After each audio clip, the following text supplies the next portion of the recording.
Hai guys, welcome back in my YouTube channel. Kali ini aku mau membahas tentang kisah tragis yang terjadi oleh Vina dan Eki. Sebelum itu, buat kalian yang belum subscribe dan like konten aku, jangan lupa like dan subscribe ada di bawah ini. Oke, kita langsung aja. Let's go.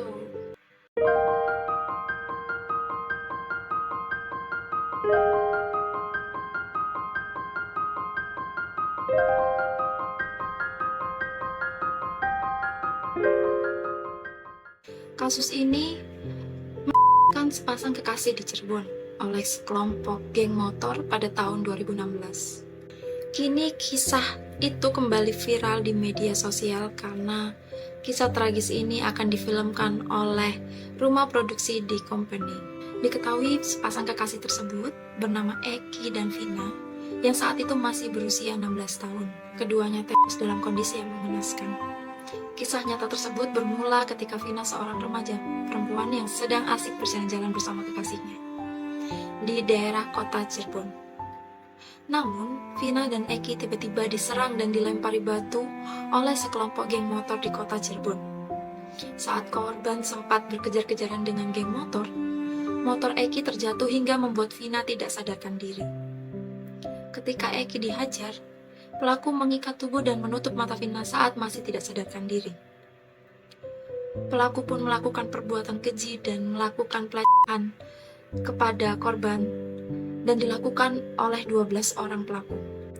Pelaku memaksa Eki untuk melihat ketika Vina di depannya. Sebagai seorang kekasih, jelas itu tidak bisa diterima dan sangat membuat emosi. Dan ketika Eki berusaha untuk membantu Vina untuk membebaskan dia dari pelaku, Eki dihajar habis-habisan hingga menghembuskan nafasnya yang terakhir. Pelaku juga Vina dengan memukul tangan Vina dengan balok yang besar hingga patah.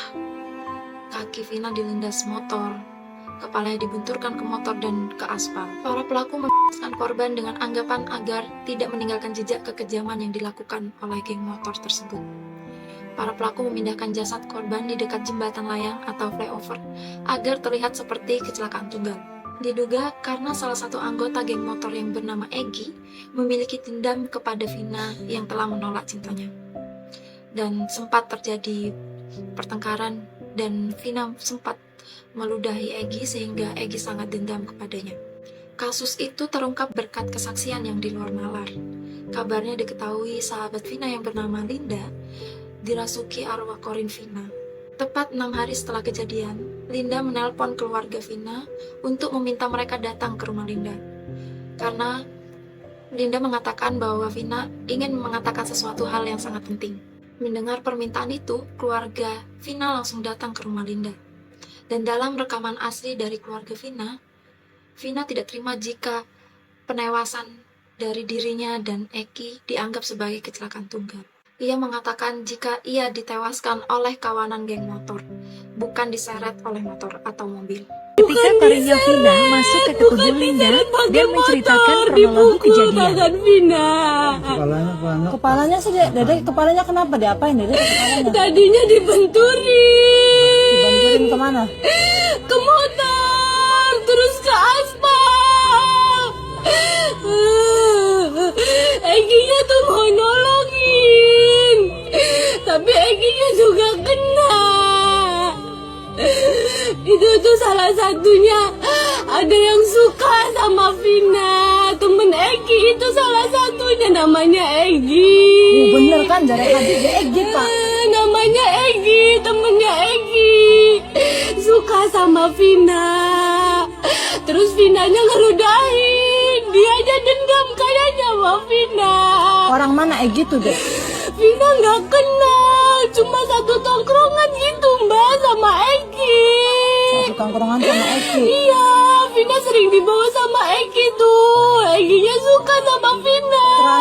Terakhir Dede sama Egi di mana? Terakhir Nongkrong di tuh mana? Dede jalan-jalan Nongkrong di mana? dari Taman Sumber. Taman Sumber. Iya. Terus ada yang ngajar Egi dari belakang. Motornya jatuh. Terus Dede nggak tahu pingsan. Bangun-bangun mata Dede ditutup. Terus Dede lagi di Mbak. Orangnya udah ketangkep deh, orangnya udah ketangkep. Masih belum semua, Mbak. Iya belum semua, tapi ini lagi dicariin lagi deh, lagi dicariin sama bapaknya Eki. Jangan ketipu, Mbak. Vina sama Eki nggak digeret pakai motor, tapi tangannya dipukul pakai balok, Mbak. Iya, sabar deh.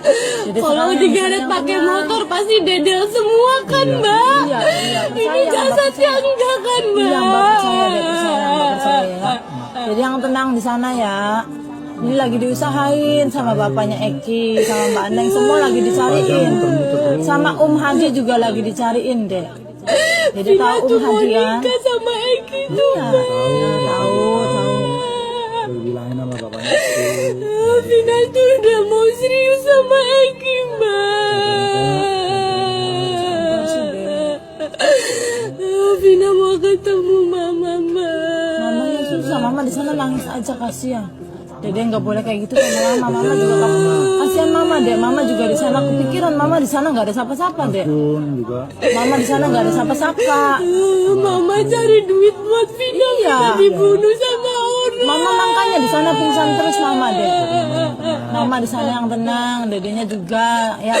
Pun juga kamu biar tenang. Mbak, matiin semua, Mbak. Matiin semua deh, Mbak Lagi matiin disayang semua. sama bapaknya. Mbak matiin semua buat Dede. Tolong bantu ya. Ya, Mbak matiin semua buat Dede. Yang kabur ke Jakarta jangan lupa Mbak itu otaknya Mbak itu. Karena gitu. itu anaknya polisi, Mbak. Egi anaknya polisi. Nggak tahu kalau yang Egi anaknya polisi apa enggak, Vina nggak kenal, tapi dia suka sama Vina. Setiap Vina dibawa ke situ sama Egi, pasti tuh Egi tuh ngeliatin Vina terus. Di HP-nya Pina ada fotonya nggak? Nggak ada. Mbak lagi cari tahu nih Cari sama tahu yang aja Egi. temen-temennya Egi, namanya Egi. Egi. Itu Mbak itu. Egi siapa? Pukul pertama tangan Vina. Dia yang mukul pertama Egi, kali. iya. Pertamanya niatnya mau aja Mbak, mau tapi karena takut ketahuan jadi kita berdua dibunuh. Gitu ceritanya Mbak. Vina nggak nabrak mobil, Vina nggak diseret. Lagi dicari juga. tahu orangnya ya deh ya, lagi diusahain. Dede di sana yang tenang. Sebenarnya sih aku gimana Kak, kayak melihat kejadiannya juga nggak kuat karena apa yang diceritakan sama jin yang menyerupai arwahnya Vina ini emang benar kejadiannya seperti itu, tapi tempatnya itu nggak di sekitaran daerahnya malah. Jadi dari awal tuh memang udah direncanakan dari beberapa hari yang lalu untuk Vina ini sebenarnya nggak ada di rencana yang Kak, oke. Tapi karena ada si pacarnya yang coba untuk nolong dan Vinanya udah terlanjur buka mata, Vinanya tahu siapa aja. Akhirnya ada yang refleks gitu buat mukul dia pakai batu dan kayu gede gitu Kak. Dan itu juga kayu yang di sekitaran kayak ada gubuk gitu, di bawah gubuk ditarik terus baru dipukul. Terus ke yang aku lihat juga Vinanya ini sempat ada perlawanan, sempat ada obrolan, tapi malah sorry ya, kelakuan dari yang ngebunuhnya itu malah ngencingin muka dia, terus diludahin. Jadi emang apa yang terjadi sama jasadnya Vina ini emang tragis banget. Tapi karena ada jin di sana yang merekam semua energi itu, dan itu masih berbentuk energi yang besar, si jin itu yang merekam semuanya Kak. Jadi, duh, ini kamu sampai ke bawah ya? Iya. Oke, semua masih terlihat dengan jelas ya di penerawangannya precisely. Ya jelas banget Kak. Cuma kenapa bisa larinya ke sahabatnya? Karena kan banyak ya pilihan. Makanya banyak sahabatnya. Dia juga ada keluarganya. Karena sahabat ini adalah salah satu orang yang peka juga terhadap hal-hal seperti ini. Sensitif ya. Oke. Akhirnya kasus itu pun berhasil diungkap oleh pihak kepolisian setempat. Setelah adanya tindakan tersebut, pelaku akhirnya dapat ditangkap oleh pihak kepolisian meskipun tidak semuanya tertangkap. Kabarnya yang tertangkap ada 8 orang dan 3 orang lagi melarikan diri. Dengan adanya kisah tragis itu membuat rumah produksi di company tertarik untuk mengangkatnya ke layar lebar yang berjudul Vina Sebelum 7 Hari yang akan ditayangkan di tahun 2024. Untuk bulannya masih belum dipastikan bulan dan tanggal berapa, tapi cerita ini akan ditayangkan pada 2024. Mari kita berdoa bersama-sama untuk almarhum dan almarhumah. Semoga arwah dan ibadahnya diterima di sisi Tuhan Yang Maha Esa. Dari kisah tersebut dapat disimpulkan bahwa menurut aku pribadi, kalau kita tidak menyukai seseorang, ditolak secara baik-baik dengan kata-kata yang baik juga, yang tidak menyakiti, tidak menyinggung perasaan orang tersebut, sehingga tidak menimbulkan pertikaian seperti ini. Karena mungkin kita tidak tahu seperti apa maksud dan tujuan orang tersebut kemudian hari.